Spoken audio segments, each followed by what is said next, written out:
But here's what nobody tells you. Most people think menopause is just hot flashes and mood swings. Menopause changes your brain. It changes your heart, your bones, your skin, your muscles. And the most shocking part? It starts happening years before you even notice. Today we're going inside the body, organ by organ, to show you exactly what's happening and why. What is menopause exactly? Let's start with the basics, because most people get this wrong. Menopause is not a single moment. It's not a switch that flips overnight. Officially, menopause is defined as 12 consecutive months without a period. The average age is 51. But the process begins much, much earlier. It starts in your ovaries. You were born with every egg, every follicle you will ever have. Around 1 to 2 million at birth. By puberty, that's down to about 300,000. And throughout your reproductive years, that number keeps falling. As the follicles deplete, the ovaries produce less and less of two critical hormones, estrogen and progesterone.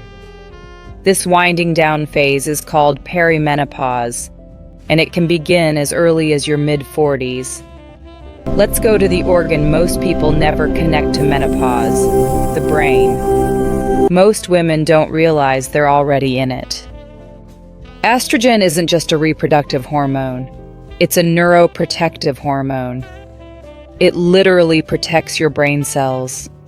It helps neurons branch, connect, and communicate efficiently.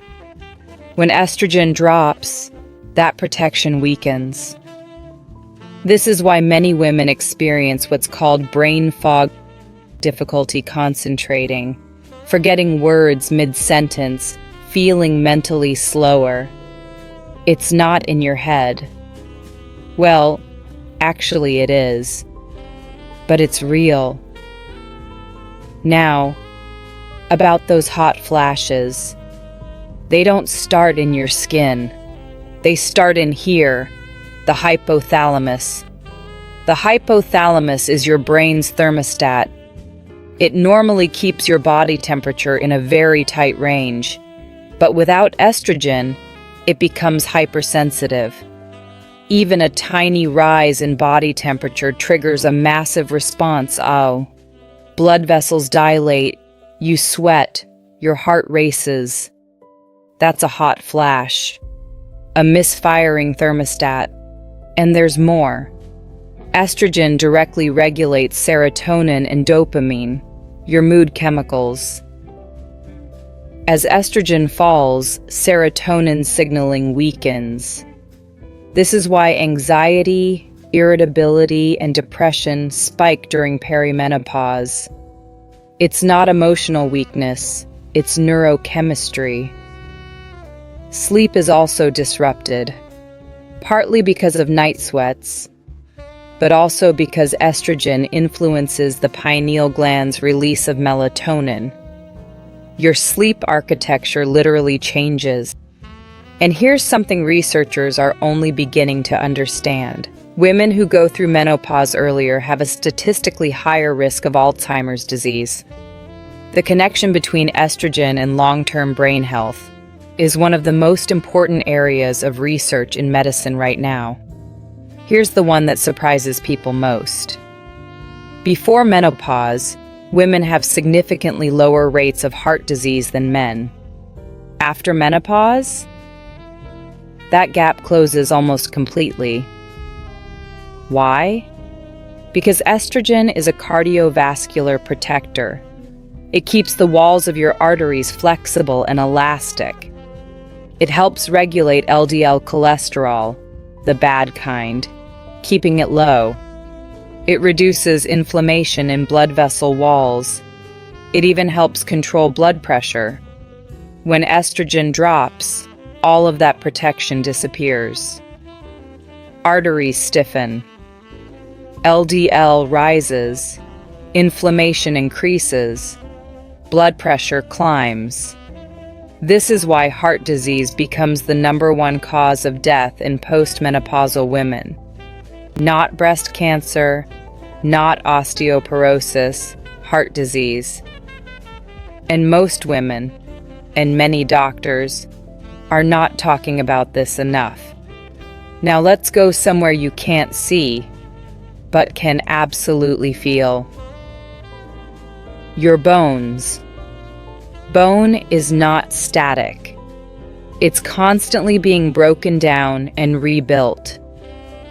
Two types of cells manage this. Osteoblasts build bone. Osteoclasts break it down. Estrogen keeps osteoclasts in check, slowing bone breakdown. Without estrogen, osteoclasts go unchecked.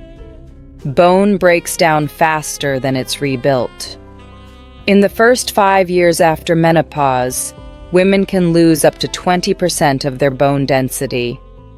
20% in 5 years. This is how menopause leads directly to osteoporosis. Bones becoming porous, fragile, and dangerously prone to fracture. A hip fracture after 65 can be life-changing, or worse. The bone loss is silent. You don't feel it happening, which is exactly why understanding the timeline matters. Let's talk about what you can actually see. Your skin. Estrogen stimulates collagen production, the protein that keeps skin firm, thick, and elastic. In the first year after menopause, women lose about 30% of their skin collagen. Over the next 5 years, that continues at around 2% per year.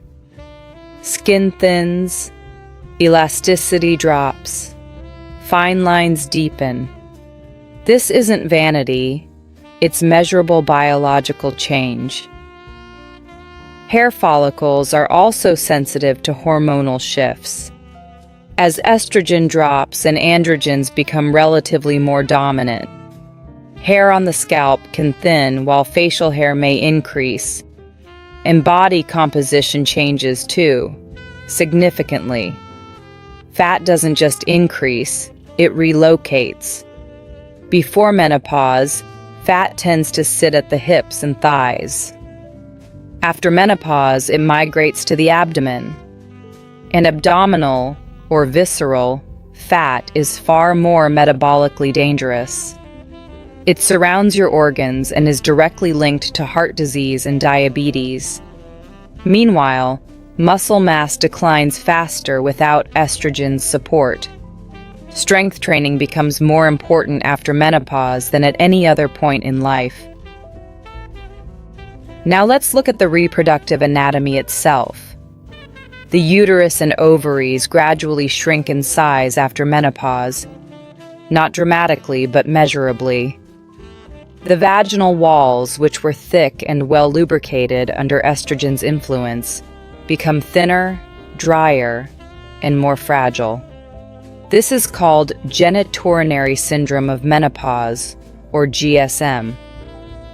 It affects up to 60% of postmenopausal women and can cause discomfort, pain, and increased susceptibility to infection.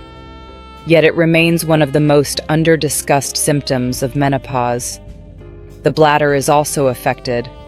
Estrogen receptors line the bladder and urethra. Without estrogen, the tissue weakens, leading to urgency, frequency, and a much higher risk of urinary tract infections. And beneath all of this sits the pelvic floor, a hammock of muscle supporting the bladder, uterus, and rectum. Without hormonal support, pelvic floor muscles weaken. This is why pelvic floor exercises become essential, not optional, after menopause. Before we wrap up, let's get the timeline straight, because most people don't know there are 3 distinct phases. perimenopause. This is the transition. It can last anywhere from 4 to 10 years. Periods become irregular. Symptoms begin. Estrogen doesn't drop steadily. It fluctuates wildly. Some days high, some days crashing. That's why symptoms feel so unpredictable. Menopause. Technically, this is just one day. The day that marks 12 months since your last period. Average age, 51. Postmenopause. Everything after that moment. For the rest of life. Symptoms may ease for some women, but the biological changes we've discussed continue and accumulate.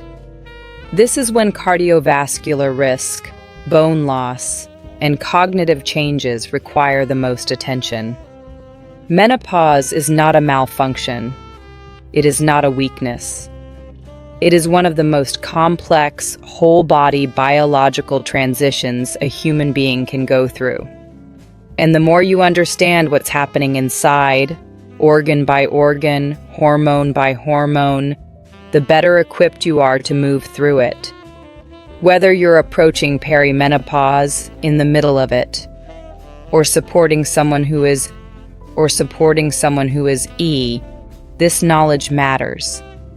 If this video helped you see your body differently, share it with someone who needs it. Drop a comment below telling me which part surprised you most.